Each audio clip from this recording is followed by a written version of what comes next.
நல்லதே நடக்கும்.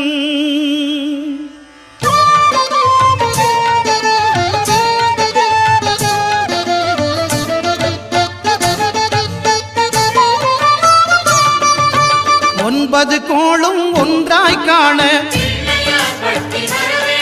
அங்கு கற்பகம் என்னும் கடவுளின் மெய்யில் ஒன்பது கோளும் ஒன்றாய் காண அங்கு கற்பகம் என்னும் கடவுளின் மெய்யில் சூரியன் முதலாய் 9 கிரகமும் பலவித குணங்களை கொண்டிருக்கும். எங்கள் கற்பக தருவில் அவை வரும்போது ஒன்றாய் சேர்ந்து பலனளிக்கும்.